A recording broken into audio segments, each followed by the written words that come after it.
यार, शेख चली के ख्वाब कितने अजीब व गरीब होते हैं, आपको अंदाज़ा भी नहीं। आपको उनका एक मज़ेदार बिजनेस प्लान सुनाता हूँ। एक दिन धूप में शेख चली बाजार से अंडे खरीद कर लाते हैं। एक दरख्त के नीचे बैठकर वो बड़े बड़े ख्वाब देखने लगते हैं। ये अंडे से चूजे निकलेंगे, मैं इन चूजों को पालूंगा, बड़ी मर्गियां बनेगी, वो और अंडे देंगी, मैं बीच कर पैसे कमाऊंगा। आंखों में चमक लिए वो सोचते हैं, मैं अमीर हो जाऊंगा। एक खूबसूरत घोड़ा लूंगा, अच्छे कपड़े पहनूंगा और किसी नवाब की बेटी से शादी करूंगा। और जब हमारे बच्चे होंगे, अगर वो मेरी बात ना माने तो मैं बस।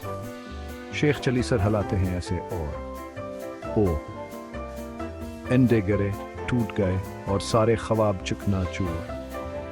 बेचारे शेख चली, उनके ख्वाब इंडों की तरह टूट गए। ये मज़ेदार कहानी हमें सिखाती है कि ख्वाब देखना अच्छी बात है, लेकिन मेहनत और हकीकत के बगैर ख्वाब आसानी से टूट सकते हैं। शेख चली के और मज़ेदार किस्से सुनना चाहते हैं?